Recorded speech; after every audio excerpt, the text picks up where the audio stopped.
नमस्कार, मैं हूं प्रवीण गौतम। दोस्तों, हर कोई चाहता है कि उनके यहाँ व्यक्तिगत समारोह में, धार्मिक समारोह में बड़े बड़े लोगों का आना जाना हो, बड़ी धूमधाम के साथ ऐसे समारोह मनाए जाएं। लेकिन जब आप भारत के मुख्य न्यायाधीश होते हैं तो एक बैड सिग्नल आपकी छवि पर गहरा झटका दे सकता है। और चीफ जस्टिस डी.वाई. चंद्रचूड़ के साथ ऐसा ही हो रहा है। जब देश के प्रधानमंत्री नरेंद्र मोदी देश के मुख्य न्यायाधीश डी.वाई. चंद्रचूड़ के घर गणपति पूजा में शामिल हुए और ये वीडियो सामने आया तो सियासी बवाल कट गया। आप देख सकते हैं, पीएम मोदी जब घर पहुंचते हैं तो मुख्य न्यायाधीश उनका स्वागत करते हैं और कोई भी करेगा, मतलब ये तो एक परंपरा है, संस्कार की बात है। उसके बाद पीएम मोदी गणपति पूजा करते हैं। वेशभूषा आप देख सकते हैं महाराष्ट्र के चुनाव के हिसाब से रखी गई है। पूरे महाराष्ट्र के कल्चर में रंगे नजर आ रहे हैं पीएम मोदी, क्योंकि गणपति जी का उत्सव सबसे ज्यादा धूमधाम से महाराष्ट्र में मनाया जाता है और महाराष्ट्र में चुनाव भी आने वाले हैं। तो चुनाव को देखते हुए पीएम मोदी का खान पान, वेशभूषा कई बार बदलती आपको नजर आई है। राज्यों के चुनाव को देखते हुए पीएम मोदी कई बार कपड़े पहनते हैं और इस बार भी ऐसा ही किया। महाराष्ट्र वाली टोपी लगा रखी है। इसके अलावा पूरे महाराष्ट्रियन अंदाज में पीएम मोदी नजर आए। लेकिन सवाल खड़ा यह हुआ कि क्या मुख्य न्यायाधीश को पीएम मोदी को अपने घर आमंत्रित करना चाहिए था।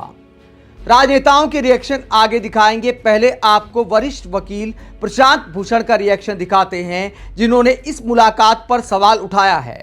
प्रशांत भूषण क्या कहते हैं? प्रशांत भूषण कहते हैं कि मैं हैरान हूं कि चीफ जस्टिस चंद्रचूड़ ने पीएम मोदी को उनके घर विजिट करने की, प्राइवेट मीटिंग करने की अनुमति दी। प्रशांत भूषण आगे कहते हैं कि बहुत बुरा सिग्नल गया है, क्योंकि जुडिशरी के पास जिम्मेदारी है, उसका कर्तव्य है यह तय करने का कि देश की सरकार संविधान के दायरे में काम करे।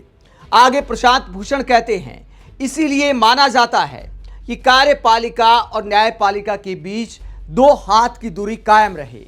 तो प्रशांत भूषण कहते हैं कि मुख्य न्यायाधीश डी.वाई. चंद्रचूड़ और पीएम मोदी को भी ये 2 हाथ की दूरी कायम रखनी चाहिए थी। इससे बहुत बुरा सिग्नल गया है। विपक्षी नेता इसको लेकर सवाल उठा रहे हैं। किस तरह के रिएक्शन सामने आए हैं? संजय राउत कई फैसलों को लेकर सवाल उठाते हैं। संविधान के घर को आग लगी, घर के चिराग से ईवीएम को क्लीन चिट। महाराष्ट्र में चल रही संविधान विरोधी सरकार की सुनवाई पर 3 साल से तारीख पे तारीख। पश्चिम बंगाल बलात्कार मामले में स्वतः संज्ञान लिया, लेकिन महाराष्ट्र रेप कांड का जिक्र नहीं।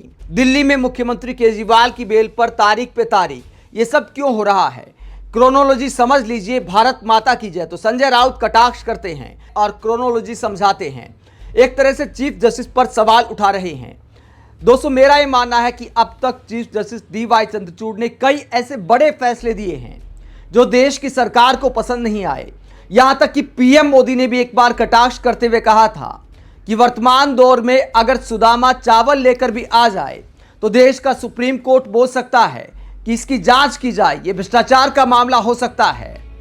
और अभी जब वो स्वागत प्रवचन कर रहे थे तब उन्होंने कहा कि हर किसी के पास कुछ न कुछ देने को होता है, मेरे पास कुछ नहीं है, मैं सिर्फ भावना व्यक्त कर सकता हूं। प्रमोद जी, अच्छा हुआ कुछ दिया नहीं, वरना जमाना ऐसा बदल गया है कि अगर आज के युग में सुदामा श्री कृष्ण को एक पोटली में चावल देते, वीडियो निकल आती, सुप्रीम कोर्ट में पीआई हो जाती और जजमेंट आता कि भगवान कृष्ण को भ्रष्टाचार में कुछ दिया गया और भगवान कृष्ण भ्रष्टाचार कर रहे थे। इस व्यक्त में हम जुड़ रहे हैं और इससे अच्छा है कि आपने भावना प्रकट की और कुछ दिया नहीं। तो इस तरह का कटाक्ष पीएम मोदी करते हैं तो सरकार को भी कई फैसले पसंद नहीं आते हैं।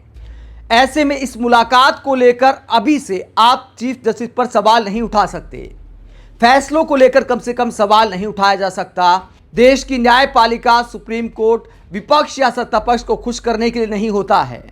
कई बार ऐसे फैसले होते हैं जो सत्ता पक्ष को पसंद नहीं आते, कई बार ऐसे फैसले होते हैं जो विपक्ष को पसंद नहीं आते।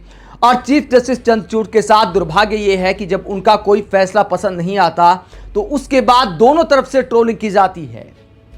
हालांकि मैं ये मानता हूं कि इस तरह की मुलाकात नहीं होनी चाहिए थी। अपने घर धार्मिक आयोजन में चीफ जस्टिस को राजनेताओं को नहीं बुलाना चाहिए। अब तक किसी मुख्य न्यायाधीश ने शायद इतिहास में ऐसा नहीं किया है। पहली बार ऐसी पिक्चर देखने को मिली है। तो ये एक बुरा संदेश गया है, ये जरूर है, लेकिन आप फैसलों को लेकर चीफ जस्टिस पर सवाल उठाएं, ये बात सही नहीं है। इसके आगे क्या कहते हैं मनोज झा, क्या कहते हैं मनोज झा? कटाक्ष करते हैं कि देश में गणतंत्र के ऐसे हालात आ गए हैं भाइयों और बहनों। इसके अलावा नेहा सिंह राठौर भी कटाक्ष करती हैं और वो क्या कहती है नेहा सिंह राठौर? जज साहब के घर गणपति पूजा की आरती में लोकतंत्र के लिए खतरे की घंटी बज रही है। तो इस तरह से अनेकों रिएक्शन हैं। बहुत सारे विपक्षी नेता इस वीडियो को लेकर सवाल उठा रहे हैं कि आखिरकार पीएम मोदी डीवाई चंद्रचूड़ के घर क्यों गए। दोस्तों, जब विपक्षी नेता पीएम मोदी के मुख्य न्यायाधीश के घर जाने पर सवाल उठा रहे हैं तो सत्ता पक्ष के लोग राजनीति पर उतर आए हैं। गणपति पूजा करने गए हैं पीएम मोदी। पीएम मोदी के समर्थक किस तरह के पोस्ट बना रहे हैं, गाली गलौज वाले पोस्ट। विपक्ष को ट्रोल करते हुए कहते हैं कि देखिए इनकी जल रही है, फला फला फला, ऐसी भाषा का भी इस्तेमाल कर रहे हैं जिन्हें हम बोल नहीं सकते। इस तरह के शब्दों का इस्तेमाल किया जा रहा है, मीम बनाए जा रहे हैं। कम से कम इस बात का लिहाज करना चाहिए कि गणपति पूजा को लेकर आप कैसी भाषा का इस्तेमाल करें, फिर कट्टर हिंदू होने का दावा करते हैं। क्या यही संस्कार आप लोगों के हैं?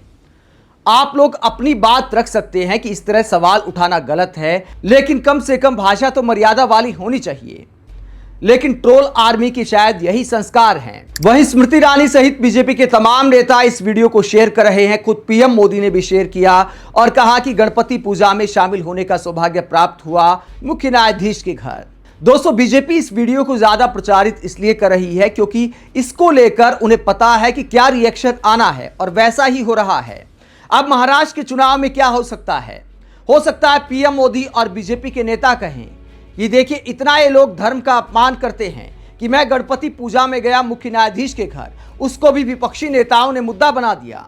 संजय राउत जैसे नेताओं ने मुद्दा बना दिया, गणपति पूजा को लेकर भी जल गए। ये लोग धर्म से इतनी नफरत करते हैं। इस तरह के बयान भी सामने आ सकते हैं महाराष्ट्र के चुनाव में। पीएम मोदी बहुत सोच समझकर राजनीति करते हैं, इसीलिए महाराष्ट्र के रंग में रंग कर मुख्य न्यायाधीश के घर गए थे। हालांकि दोस्तों, इस बात को लेकर सवाल उठाना अभी जल्दबाजी होगी कि पीएम मोदी और डीवाई चंद्रचूड़ की मुलाकात के बाद फैसले प्रभावित हो सकते हैं, क्योंकि डीवाई चंद्रचूड़ बहुत सुलझे हुए इंसान नजर आते हैं। फिर भी उन्हें पीएम मोदी को इस तरह अपने घर आमंत्रित नहीं करना चाहिए था। अपने आप तो गए नहीं होंगे। और सवाल ये भी उठता है कि आखिरकार ये वीडियो किसने बनाए? पीएम मोदी क्या कैमरों की फौज लेकर गए थे कि मुख्य न्यायाधीश के घर जाकर वीडियो बनाना है, उसके बाद उसको प्रचारित करना है, उसके बाद राजनीति के मजे लेने हैं? आप इस पूरे मुद्दे पर क्या सोचते हैं कि क्या डीवाई चंद्रचूड़ को पीएम मोदी को अपने घर बुलाना चाहिए था? कमेंट बॉक्स में अपनी राय जरूर दें। अगर आप हमारी पत्रकारिता को पसंद करते हैं तो थैंक्स के ऑप्शन का भी इस्तेमाल कर सकते हैं। इसके अलावा वीडियो को लाइक करें, चैनल को सब्सक्राइब करें। नमस्कार।